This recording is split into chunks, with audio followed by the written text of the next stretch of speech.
তারকা বাবু এখন আবু ভগবান কুশন থানায় গিয়ে 7 করে বলেছে দেখাবো নালে আমার মধ্যে শুনুন বলবো চারজন ভাই আমার আস্তে করে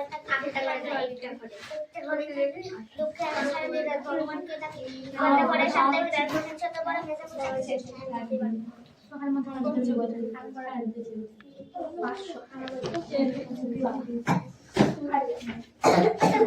দাঁড়া আমি পড়ি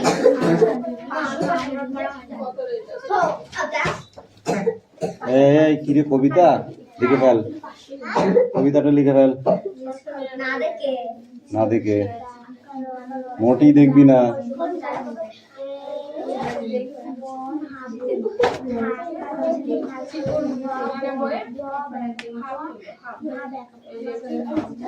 ফাইল নেক্সট পড়াটা রেডি করো ফট করে।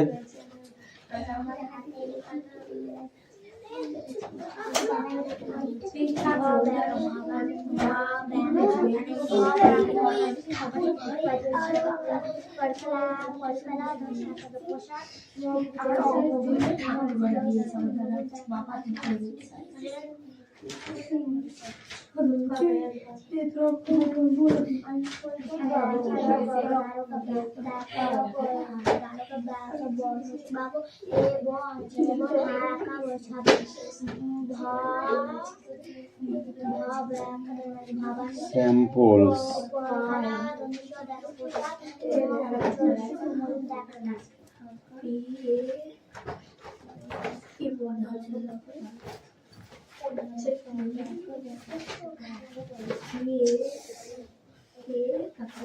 Bakerest of the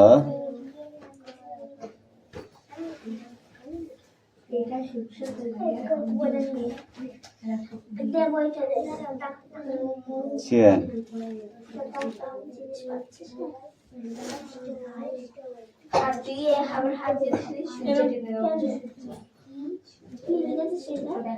On the mat.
Come in.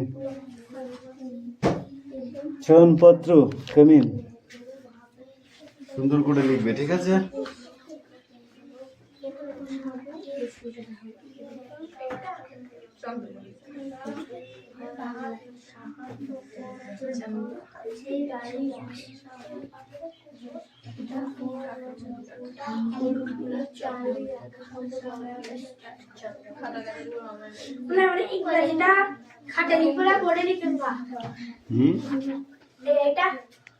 ওটা খাতায় লিখতে দেবো, ওটা রেখে দাও উপরে।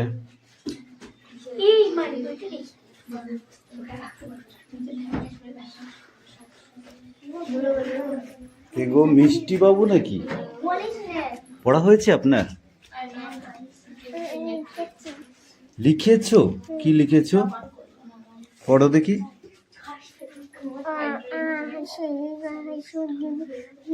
এইটা রি লি কখা কই? বইয়ে নেই? কেন, বই ছিঁড়ে গেছে? ঠিক আছে, যাও।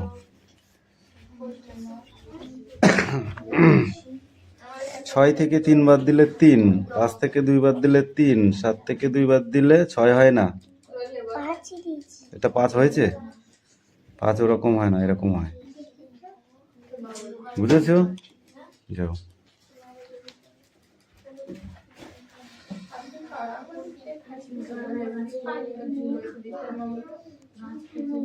এই তোমার পড়া হয়েছে রাজ?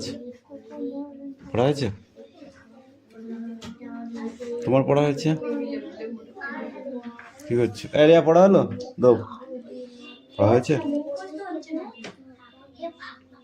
পড়ছিস তার মুখস্থ হবে। জোরে জোরে পড়া, আমি যেন শুনতে পাই।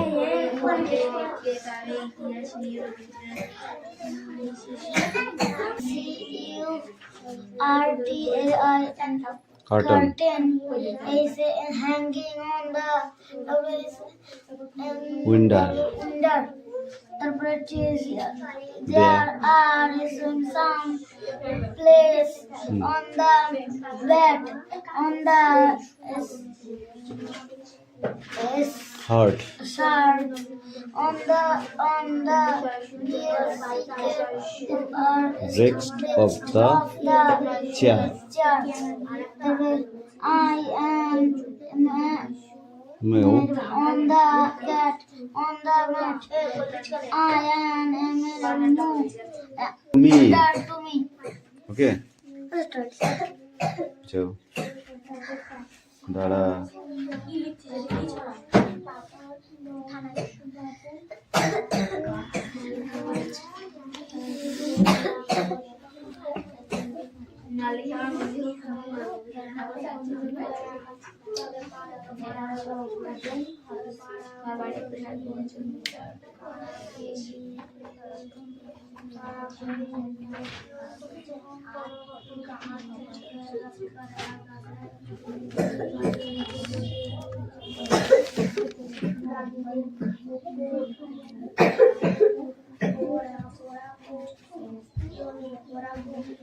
গল্প করতে তো ভালোই পারিস, আমি দেখতে পেলাম।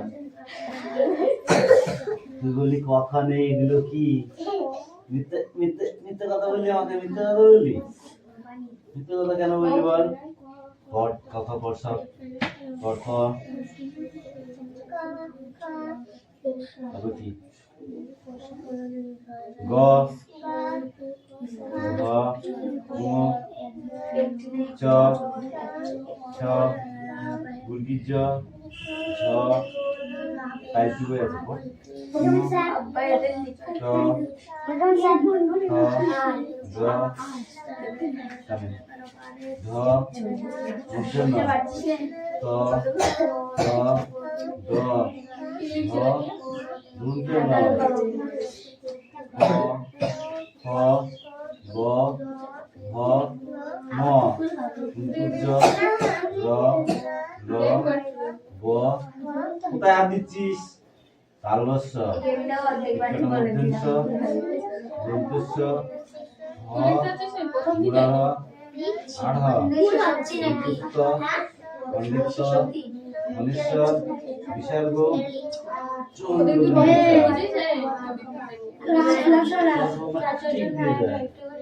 বলে দেখেছিস? হ্যাঁ,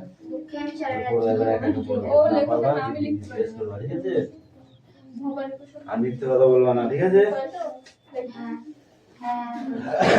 দেখি রাজ, দেখি কি করছিস, দেখি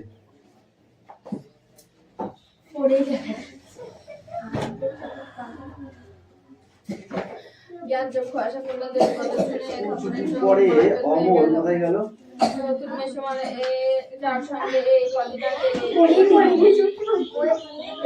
তারপরে ছোট মাসি বিয়ে হয়ে গেল। কোথা দিয়ে বাড়ি ফিরছিল স্কুল ছুটির পরে? কারা কারা বাড়ি ফিরছিল? অমল, রাবেয়া, ফিরোজ দাসদের বাগানের ভেতর দিয়ে গল্প করতে করতে ফিরছিল। অমল হঠাৎ তার চোখে একটা দেখতে পেয়েছিল। সেটা কি?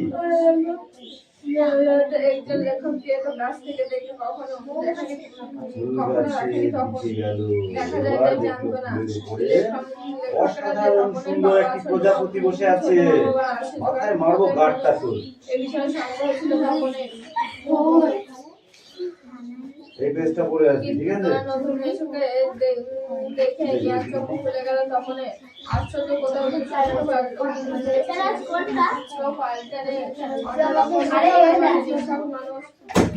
সে ওদের মতো গাড়ি কামান, সিগারেট খান, খেতে বসেন, আর ও পর পর পর তামা তুলি সব আছে দেখ।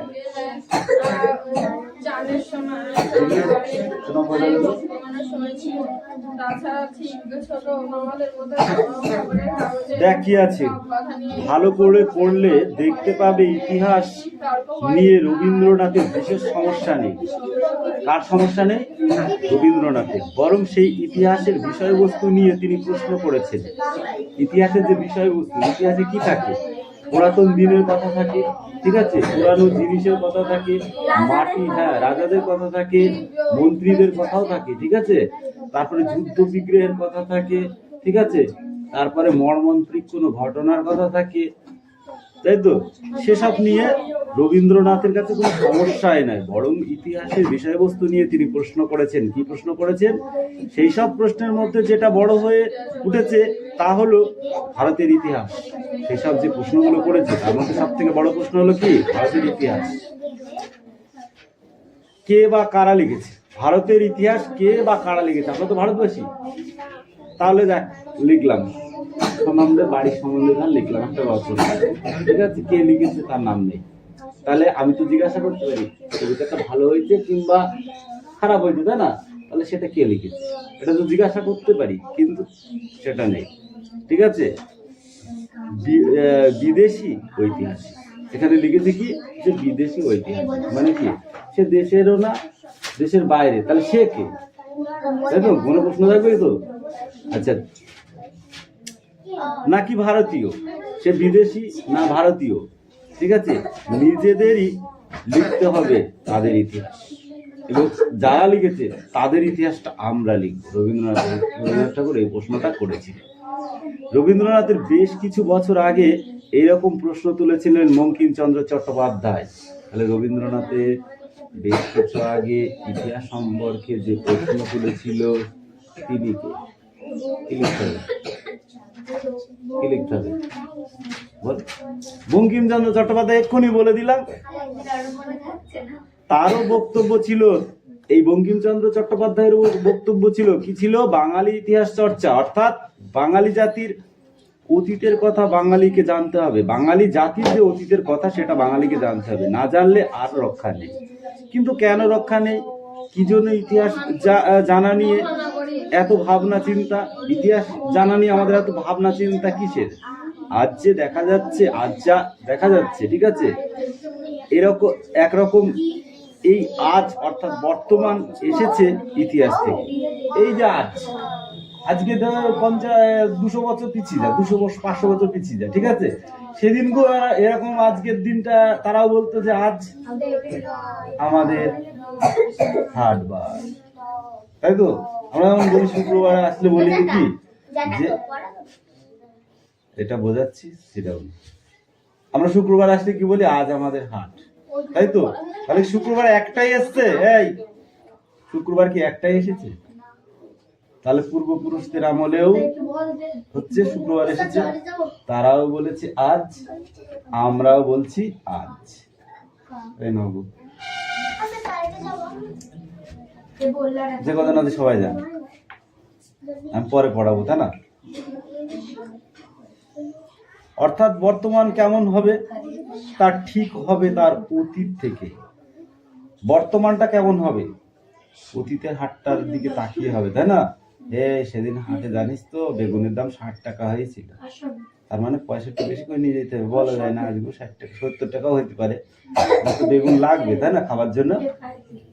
এরকম কি অতীতে, সেই জন্য বলছে অতীতের যে ঘটনা সেটাকে, কথা কম বল, অতীতের যে ঘটনা সেই ঘটনাটাকে দেখেই বর্তমান ঘটেছে, তাই তো।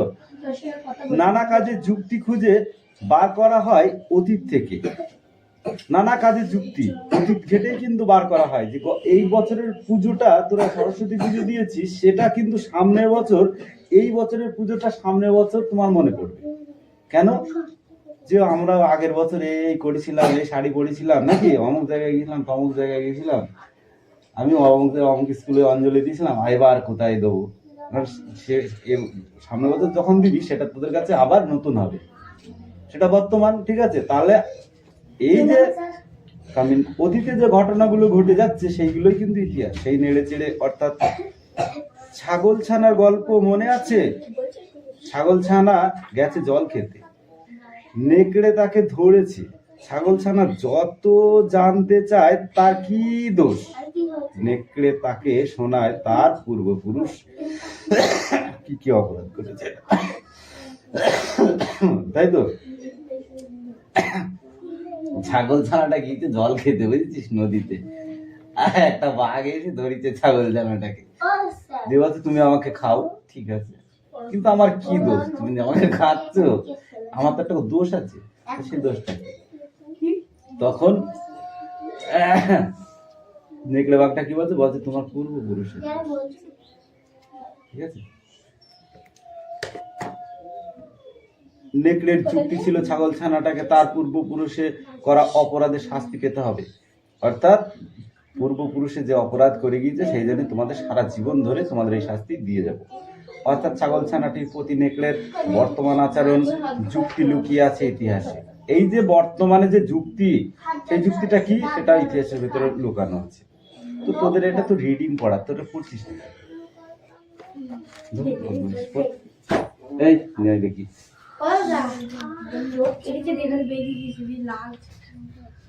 ওটায় হাত দিতে হয় না, পড়াটা রেডি করো, তারপর বাড়ি গিয়ে আস্তে আস্তে আস্তে আস্তে আস্তে কুচ করে কেটে ফেলবো।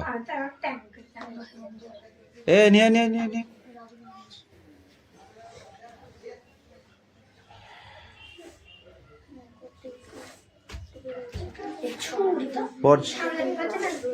এই চয়ন কি আছে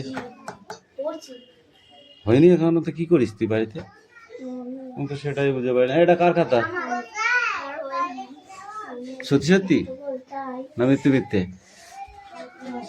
যা তাহলে।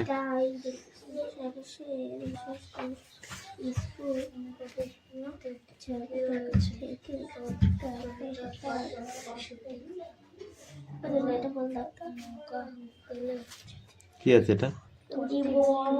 জীবনযাত্রার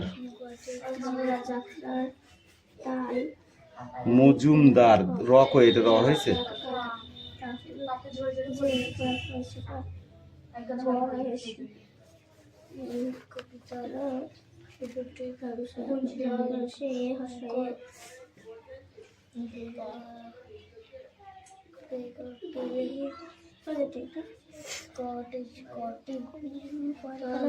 প্রাঙ্গণে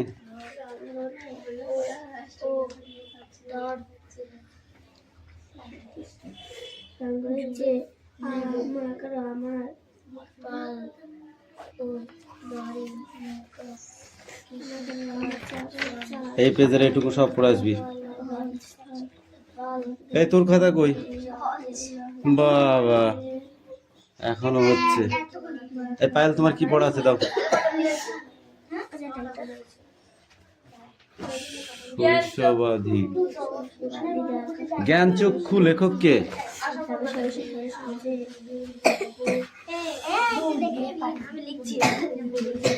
কোন কথাটি শুনে তপনের চোখ মার্বেলের মতো হয়ে গেল? কারণ তার ছোট মাসির সঙ্গে তার ফটাফটা করে মানে যে লোকটির বিয়ে হয়েছে সেই ছোট মেশায় যে একজন লেখক, সেই গল্পটা শুনে তপনের চোখ মার্বেল।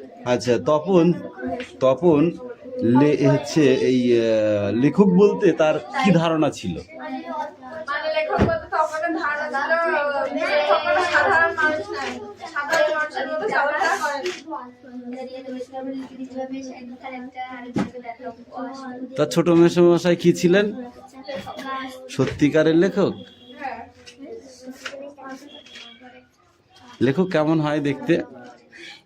জল জ্যান্ত একটা মানুষের মতো, হাসি লাগার মতো, কিন্তু গল্পটা বলতে তো হবে, ঠিক আছে? তপন কোথায় গিয়েছিল? জল শেষে।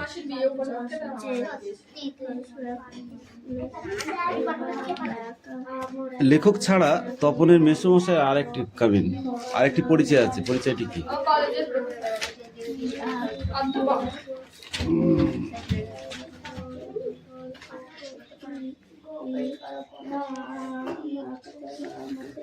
সিগারেট খেতে খেতে তপনের মেসমশাই কি বলেছিলেন?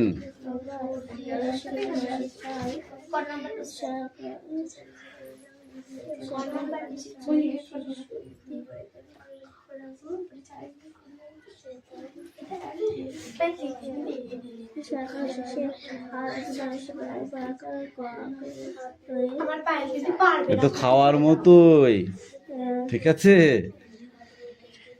ঠিক ছোট মামাদের মতোই। তিনি কি কি করেন? খবরের কাগজ পড়েন, খবরের কাগজ পড়েন, মানে সাধারণ মানুষের মতো স্নান করেন, খাবার খান, আর আরে ব্যস্ত বলে বেশি খাবার হলে তুলে দেন, খবরের কাগজ নিয়ে গল্প করেন, আর লাস্টে দেশের কিছু হবে না বলে সেটা যে সিনেমা দেখতে বা কোথায় বেরিয়ে যায়।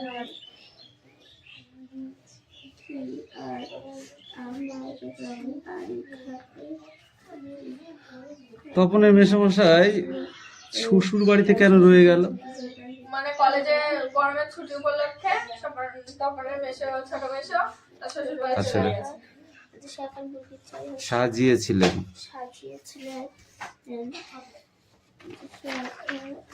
তারপরে এই 2 পৃষ্ঠা পড়বি। এই গল্পটা থেকে অনেক প্রশ্ন হয়, প্রত্যেকবার পরীক্ষায় প্রশ্ন হয়, বুঝলি?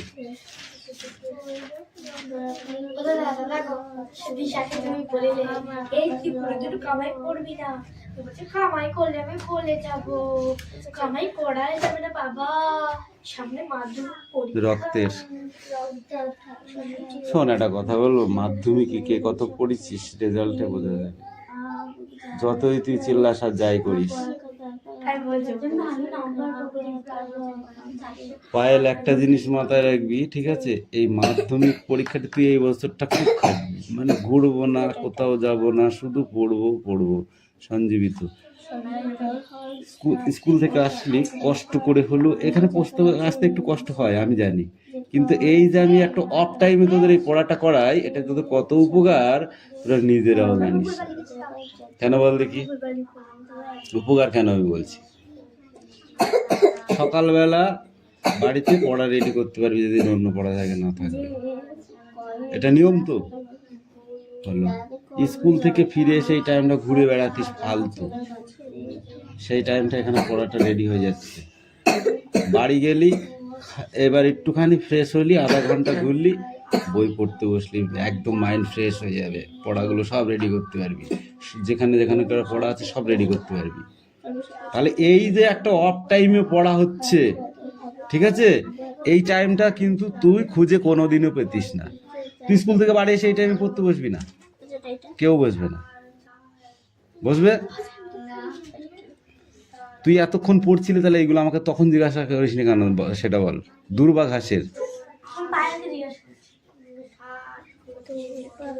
বুঝতে পেরেছিস কি বললাম? আমরা মাধ্যমিক পরীক্ষা দেওয়ার সময় 18 ঘন্টা পড়েছি 24 ঘন্টার মধ্যে। থাকে ক ঘন্টা? 6 ঘন্টা। 6 ঘন্টার মধ্যে 4 ঘন্টা ঘুমিয়েছি, 2 ঘন্টা খাওয়া দাওয়া, বাকি 18 ঘন্টা পড়েছি। বুঝতে পেরেছিস? অজ্ঞান হলেই হবে না। আমাদের যে সিলেবাস ছিল, ওই সিলেবাস তোদের যদি থাকতো, অজ্ঞান কেন দাঁত লেগে যেত তোদের। একটা ইতিহাসের কোশ্চেনের অ্যান্সার ছিল 4 পৃষ্ঠা, এরকম তোর বাংলা পেজের না 3 পেজ 4 পেজ করে।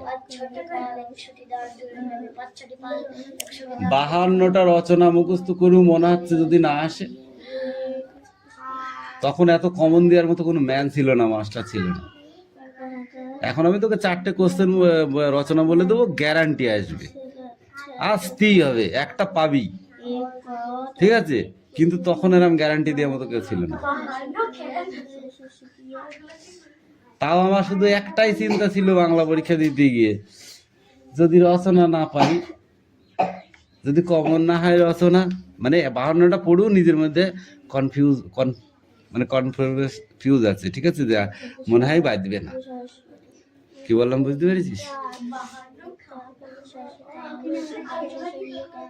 তারপরে গিয়ে দেখি সোজা ইজি কোশ্চেন চলে এসেছে, পরিবেশ দূষণতার প্রতিকার।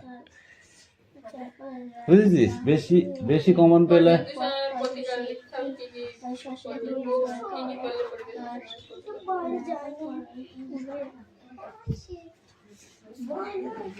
ইতিহাস পরীক্ষায় হেভি করে পড়ে গেলাম, কোনো কোশ্চেনই বাদিনি। বুঝতে পেরেছিস? এবার আমার টেক্সট বুক পড়া ছিল, তাই সেখান থেকে লিখে লিখে লিখে লিখে লিখে যাই হোক 40 পার করেছিলাম, বুঝেছিস? কিন্তু বাণীধ্বনি লিখে ইতিহাস তো লিখে 40 পার করেছিলাম, কিন্তু ভূগোলের দিন আর পড়তে ইচ্ছা করছে না। বাড়ি এসে কালকে আবার ভূগোল পরীক্ষা, পড়তে ইচ্ছা করছে না। কি পড়বো? কালকে তো এত পড়লাম, কমন নেই। ঠিক আছে, মানে যা পড়েছি, যা স্যারের কমন দিচ্ছে ঝেড়ে সব বাদ, কিচ্ছু নেই। ওই জন্যে তখনকারের কমন, আমাদের সরকারের কমন খুব ক্রিটিক্যাল ছিল, কেউ কমন দিচ্ছে না। ওই জন্য আমি কি করি জানিস, তোদেরকে ঝেড়ে টেক্সট বুক বই পড়াই কেন, এর একটা ভালো দিক আছে। তুই কিছু না হোক 5 নাম্বার তুই গ্যারান্টি পারবি। হ্যাঁ, টেক্সট বুক ঝেড়ে পড়তে হবে। কমন আমি পড়বো ঠিক আছে, কিন্তু টেক্সট বুক আমি ফলো করবো সব। আর কমনটা বেশি করে পড়বো, কিন্তু টেক্সট বুকটাও পড়বো। টেক্সট বুক যদি আমি পুরো ঝেড়ে পড়ি, তবেই আমার সব জায়গায় যত কঠিন কোশ্চেনই হোক আমি পাস করতে পারবো। নাম্বার হয়তো কম হবে, কিন্তু পাস ফেল করবো না। বুঝতে পারলি?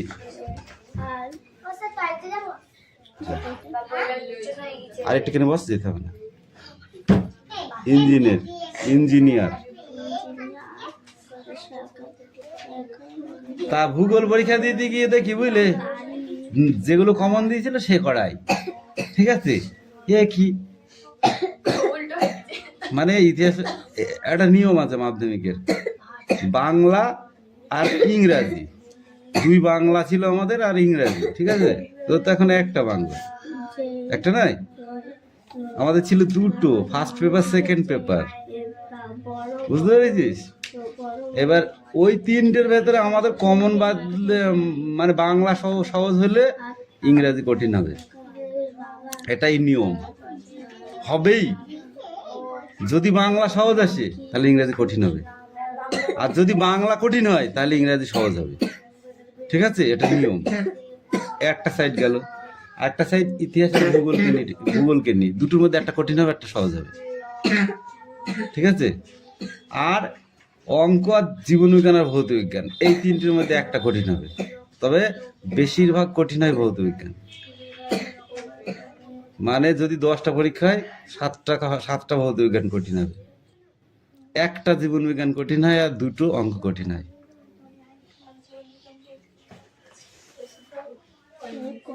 মানে ওই জন্য ভৌত বিজ্ঞানটা খুব ভালো করে পড়তে হয়।